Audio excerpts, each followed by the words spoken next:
ketika adikku pulang bab 16. Malam ini terpaksa aku harus tidur di rumah ibu, sedangkan Bang Agam dan Asti akan tidur di rumah. Ya, suamiku mengizinkan untuk menginap di sana demi kebaikan bersama. Lagi pula Bang Agam akan sibuk dengan laptopnya. Daripada aku kesal, lebih baik aku tidur bersama Manda. Ya, walaupun tidak jauh beda sih. Abang, main dulu di rumah ibu yuk, temenin aku sebelum tidur, ajakku kepada Bang Agam. Males ah dek, palingan bapak sama ibu ngebanggangin Aksa. Abang kan belum bertemu dengan Aksa ya, minimal 5 menit lah ketemu dulu, bujuku. Bang Agam tampak menimbang-nimbang, lalu dia setuju. Aku mengecup pipinya secepat kilat. Entahlah, rasanya rindu sekali berduaan seperti ini. Sebab akhir-akhir ini suamiku sibuk dengan usahanya. Kamu genit ya dek, Bang Agam mencubit pipiku pelan, lalu mencium keningku mesra. Setelah adegan mesra-mesraan selesai, keluarga kecilku bergegas ke rumah ibu. Ternyata di sana sudah ada keluarga Alan. Alhamdulillah tambah ramai. Manda duduk di samping Aksa sambil memainkan ponsel, sedangkan adik iparku tengah mengobrol dengan Alan.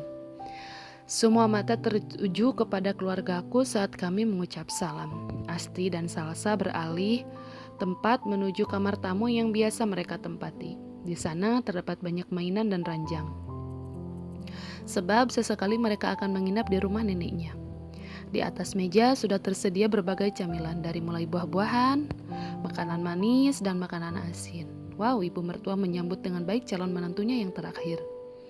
Malam ini pakaian Manda tampak lebih sopan, tetapi aku merasa kenal dengan baju itu. Piyama tidur berbahan satin berwarna marun dengan motif bunga sakura, seperti baju Rima. Ya, itu bajunya ibu Salsa. Rim, itu baju kamu ya, bisikku. Iya mbak, tadi ibu ke rumah pinjam baju tidur. Soalnya Manda udah pakai piyama seksi. Gadis itu bener-bener ya, sudah ditegur pun tetap saja ngeyel. Bang Agam berbasa basi kepada Aksa. Seperti biasa, adiknya itu hanya menjawab singkat. Entah mengapa semenjak pertemuan terakhir mereka, Aksa menjadi semakin angkuh dan sangat berani menghina Bang Agam.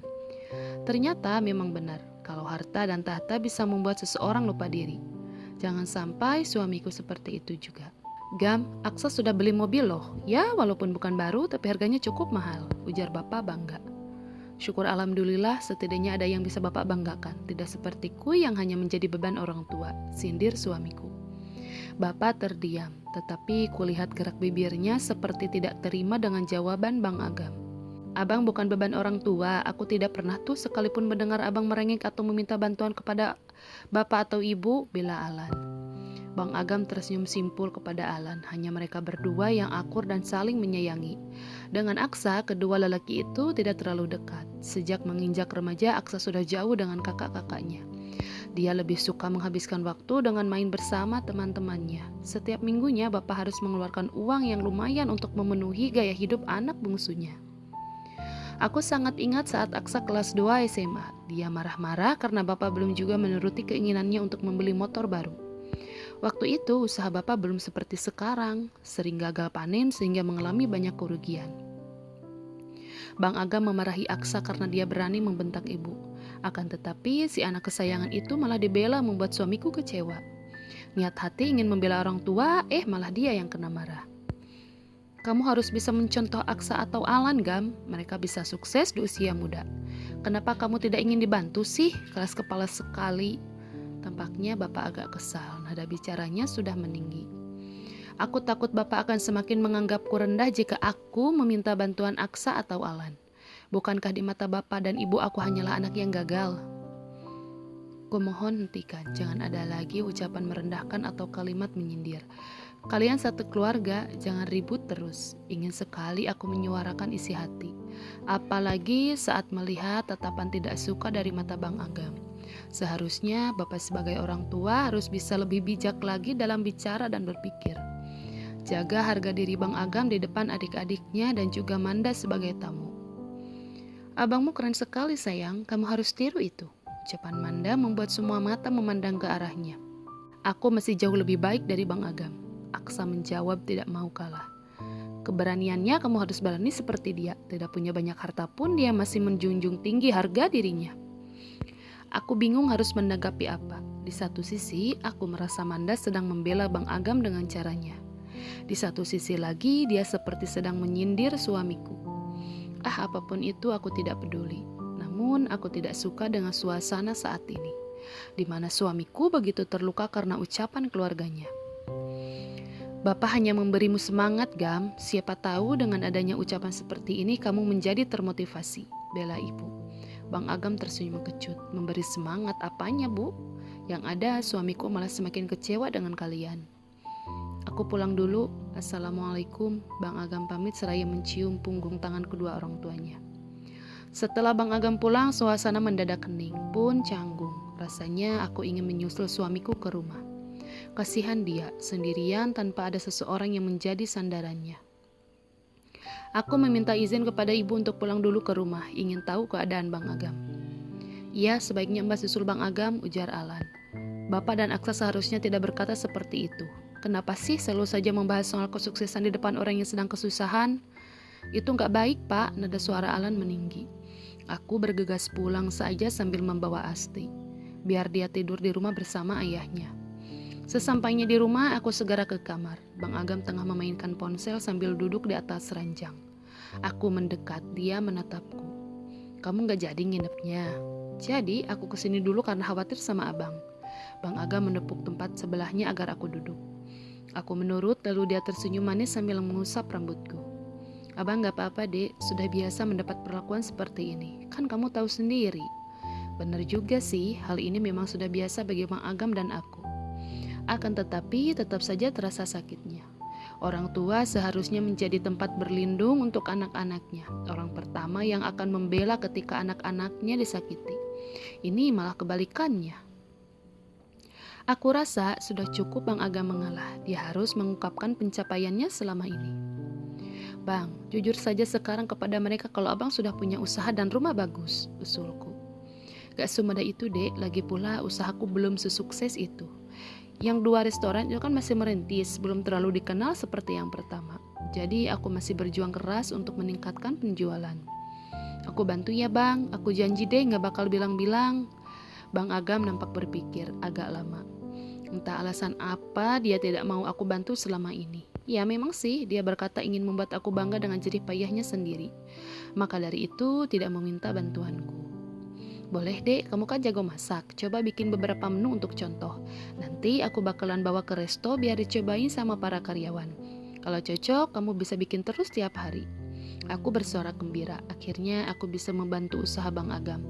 Tidak hanya berpangku tangan. Besok aku beliin kamu ponsel, Dek. Mau yang gimana? Yang biasa aja Bang, jangan yang mahal-mahal. Nanti keluarga pun curiga. Yang harga 2 jutaan mungkin. Oh, oke. Tadinya aku mau beliin kamu yang harganya di atas 5 juta.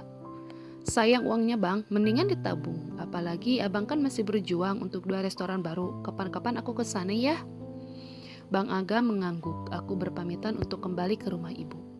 Di rumah ibu ternyata sudah sepi. Mungkin sudah pulang sejak tadi. Aku bergegas ke kamar Manda saja. Sedang apa gadis menyebalkan itu? Kubuka pintu kamar perlahan. Ternyata dia sedang memakai alat tempurnya. Pantas saja mulus dan glowing, skincare-nya aja banyak begitu. Aku langsung naik ke atas ranjang, langsung memejamkan mata. Tidak ingin mengobrol dengan Manda, namun aku salah besar. Dia sudah mengguncang bahuku untuk bangun menemaninya begadang. Aku tidak suka begadang, ucapku ketus seraya terbangun juga. Aku di sini tamu, kau harus melayaniku dengan baik. Cih, tidak ada sejarahnya tamu mengeluncak kepada tuan rumah. Aku memanyunkan bibir tanda merajuk. Dia menoleh sembari terkekeh pelan. Kau lucu sekali. Hah? Lucu? Hei, aku sedang marah, mengapa kau malah tertawa? Kau hebat bisa bertahan dengan orang-orang menyebalkan macam mereka, ujarnya tiba-tiba. Aku menatapnya tanpa berkedip, lalu Manda kembali berujar. Aku akui memang aku ini tidak sopan dari cara bertutur dan berpakaian. Tetapi aku tidak pernah merendahkan orang lain. Meskipun aku bisa saja melakukan itu karena orang tuaku mempunyai harta yang melimpah. Bukankah kau tadi sama saja? Sindirku. Entah mengapa aku jadi tertarik mendengar ceritanya. Sengaja untuk menyindir calon mertuaku sebenarnya. Baru kayak segini udah belagu. Bagaimana kalau mereka tahu aku sekaya apa? Kalau kau kaya, kenapa masih bekerja? Manda bercerita kalau dia anak satu-satunya. Apapun yang dia inginkan pasti dikabulkan orang tuanya. Dia merasa tidak mempunyai tantangan dalam hidup. Semuanya terasa mudah dilakukan atau didapatkan berkat bantuan orang tuanya. Jadi, Manda memutuskan untuk ngekos saja dan mencari pekerjaan. Dia tidak membuka jati dirinya kepada banyak orang, termasuk kepada Aksa. Kekasihnya itu hanya tahu Manda anak orang berada, tidak tahu sekaya apa calon istrinya itu.